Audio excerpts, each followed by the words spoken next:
Azure cloud महाद्वीप पृथ्वी से लाखों किलोमीटर दूर बसी एक अलग ही दुनिया थी। वहां 4 सबसे घातक क्षेत्रों में से एक काली पहाड़ी थी, जिसे मौत की पहाड़ी के नाम से भी जाना जाता था। यहां कल्पनाएं भी कदम रखने से डरती थी। कहते हैं कि इस पहाड़ी पर जो भी गया वो कभी जीवित लौटकर नहीं आया।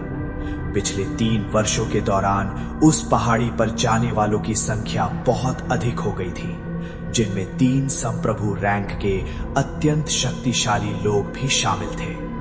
उसी समय धुएं, लाशों और रक्त की उस घाटी पर एक काले वस्त्रधारी योद्धा सीने पर अनगिनत घाव की गवाही लिए काली पहाड़ी की एक चट्टान से टिके खड़ा था। हवा में लहराते उसके काले बालों और शांत आंखों को देखकर कोई नहीं कह सकता था कि ये अधमरी सी प्रतीत होती काया अभी भी एक तूफान को जन्म दे सकती थी।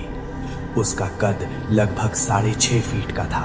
गठीला बदन, गोरा रंग, वो बिल्कुल किसी देवता की तरह नजर आता था।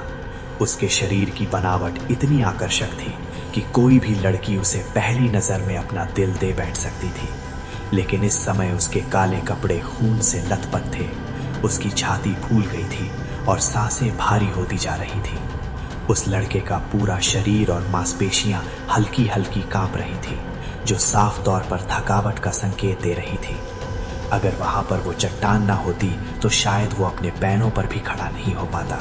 हालांकि उसकी आंखें एकदम ठंडी और शांत थी। उसके चेहरे पर एक तिरस्कार भरी मुस्कान थी। उसके चारों ओर सैकड़ों की संख्या में लाशों का ढेर था। उस लड़के को देखकर ऐसा लग रहा था जैसे कि उसने अभी अभी एक भयानक युद्ध लड़ा हो। जिस लड़के ने कभी जीवन बचाने की कला सीखी थी, आज वही योद्धा बनकर जीवन छीनने के लिए खड़ा था। और उसके सामने खड़ी थी एक अंधेरी भीड़, जिसने उसके लिए रास्ता बंद करके रखा था।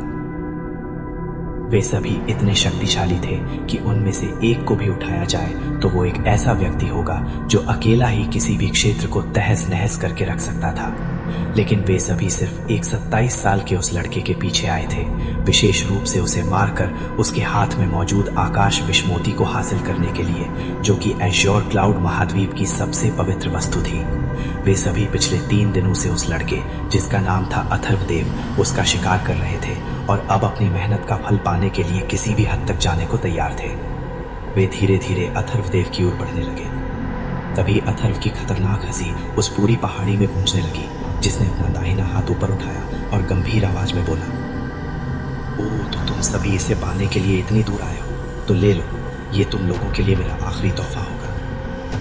उसने अपनी ओर आती हुई भीड़ को तिरस्कार से देखा तो भीड़ ने भी अथर्वदेव के इरादों को भांप लिया और वे आकाश विषमोती को छीनने के लिए तेजी से उसकी ओर भागे। एक साथ कई लोगों ने अथर्व पर हमला बोल दिया। तलवारें चमकी, भालों की नोक उसकी ओर बढ़ी, लेकिन अथर्व की आंखों में कोई भी डर नजर नहीं आ रहे थे, सिर्फ गुस्सा और नफरत दिखाई दे रहा था। उनमें से एक शख्स ने दूसरी तरफ से भाला चलाया, लेकिन अथर्व ने समय पर झुककर उसके बार को चकमा दिया और अगले ही पल उसकी छाती चीर डाली। हर बार, हर चीख, हर गिरता हुआ शरीर, चारों ओर मौत का तांडव चल रहा था। खून की धारें जमीन को लाल कर चुकी थी, लेकिन दुश्मनों की भीड़ खत्म होने का नाम नहीं ले रही थी। तभी अथर्व ने उस आकाश विषमोती को अपनी मुट्ठी में कस लिया, जिससे एक भयानक जहर पूरे पहाड़ पर फैल गई। लेकिन जो लोग थोड़े से भी कमजोर थे, उनका सुरक्षा अवरोध एक ही झटके में जहर के प्रभाव से पिघल गया और उनके शरीर काले पड़ गए। एक ही बार में सैकड़ों की संख्या में लोग मौत की नींद में सो गए। जिस आकाश विषमोती से जीवन बचाया जाता था, आज उसी से मृत्यु बरसाई जा रही थी। लेकिन अथर्व ने आकाश विषमोती के लगभग सारे जहर का उपयोग कर लिया था, और ऐसा करने के लिए उसे अपने शरीर की बची खुची सारी शक्ति का उपयोग करना पड़ा, जिससे उसकी हालत और भी खराब हो गई। उसने उन लोगों को नफरत भरी निगाहों से देखा और कहा, मेरे गुरु ने अपना जीवन दुनिया को बचाने की कोशिश में बिताया। उन्होंने ना तो कभी कोई लाभ चाहा और ना कोई प्रसिद्धि, फिर भी अनगिनत लोगों ने उन्हें दुख दिया। आखिर में तुम लोगों ने उन्हें मार दिया। अथर्व को नहीं पता था कि उसके माता पिता कौन थे। जब वो पहली बार उसके गुरु को मिला था, तब वो कुछ ही दिनों का मासूम शिशु था। वो गहरे बसंत का समय था, जब प्रकृति जीवन से भर रही थी और उसके गुरु ने उसे जीवन दिया। उन्होंने उसे सिर्फ जीवन बचाने की कला सिखाई थी, लेकिन आज उसी अथर्व को जीवन छीनना पड़ा। जैसे ही अंतिम दुश्मन का शरीर जमीन पर गिरा, अथर्व के शरीर से सारा तनाव छूट गया। उसने आकाश विष्णुमूर्ति का लगभग सारा जहर खर्च कर दिया था। उसके घाव अब और भी तेजी से रिसने लगे थे। उसका शरीर जो विशाल युद्ध की गर्मी से बचा हुआ था अब ठंड से कांपने लगा। सामने की धुंध में 3 परछाइयां दिखाई दी। ये वे 3 संप्रभु रैंक के शक्तिशाली लोग थे जिनका जिक्र कहानी की शुरुआत में हुआ था। वे अथर्व की अंतिम बची हुई शक्ति को देखकर मुस्कुराए। उनमें से एक ने, एक लंबे दुबले पतले व्यक्ति ने कहा, शाबाश अथर्व देव, तुमने हमारी मेहनत बचा दी। तुमने हमारे लिए सारे छोटे मोटे कीड़ों को मार दिया। अब आकाश विष्णुमूर्ति हमें सौंप दो और हम तुम्हारी मृत्यु को त्वरित और पीड़ा रहित बना देंगे। अथर्व ने अपने होठों पर खून पोंछा। उसकी आंखें जो पहले शांत थी अब जल रही थी। अथर्व, तुम लोग मेरे गुरु के सच्चे दुश्मन हो। तुम सब उस लालच के कीचड़ में सने हो जिसके कारण उन्होंने अपना जीवन खोया। दूसरे संप्रभु ने एक क्रूर हंसी हंसते हुए कहा, गुरु, तुम्हारा बूढ़ा संत गुरु, उसे सिर्फ एक चीज के लिए याद रखा जाएगा। उसने इस मोती की शक्ति को अपने उत्तराधिकारी को दे दिया जो अब हमारे हाथों मर रहा है। यह सुनकर अथर्व का क्रोध भड़क उठा, लेकिन उसके पास लड़ने की शक्ति नहीं बची थी। वो जानता था कि अब उसके पास भागने का कोई रास्ता नहीं है। उसने आखिरी बार उस आकाश विष्णुमूर्ति को देखा। ये मोती उसकी और उसके गुरु की अंतिम विरासत थी। ये दुश्मनों के हाथ नहीं लगना चाहिए। तीनों संप्रभु उसकी ओर तेजी से बढ़े।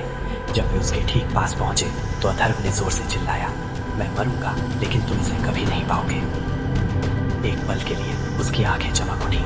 उसने अपनी बची हुई शक्ति से आकाश विष्णुमूर्ति को अपनी छाती में गहराई तक धकेल दिया। इससे उसका शरीर भयानक रूप से कांपने लगा और उसके घाव फिर से खुल गए। तीनों संप्रभु हंसते रहे। तुम सोचते हो कि इसे निगलने से हम रुक जाएंगे, हम इसे तुम्हारे शरीर को चीर कर निकाल लेंगे। लेकिन अथर्व ने अगले ही पल खुद को उस काली पहाड़ी, मौत की पहाड़ी की चट्टान से अलग किया जिससे वो टिका हुआ था। उसका शरीर जहर और घाव के कारण लड़खड़ा रहा था। उसने अपनी अंतिम शक्ति का उपयोग करते हुए एक संप्रभु के भाले को अपनी ओर मोड़ा और उस भाले का सहारा लेकर पहाड़ी की सबसे ऊंची चट्टान से नीचे की ओर छलांग लगा दी। अथर्व, जाओ और नर्क में अपने मोती को ढूंढो। उसके काले वस्त्र हवा में बढ़ता रहे और उसका शरीर सैकड़ों हजारों फीट नीचे धुंध और घाटियों की गहराइयों में तेजी से गिरता चला गया। तीनों संप्रभु स्तब्ध रह गए। वे किनारे पर भागे, लेकिन अथर्व तब तक नजरों से ओझल हो चुका था। उनमें से एक ने गुस्से में चिल्लाया, वो गिर गया। क्या हुआ अगर वो नीचे गिर गया? हम उसे नीचे से ढूंढ निकालेंगे। ये आकाश विष्णुमूर्ति अब भी यहाँ कहीं है। लेकिन अथर्व देव की काया जहर के मोती को लिए मौत की पहाड़ी की गहराई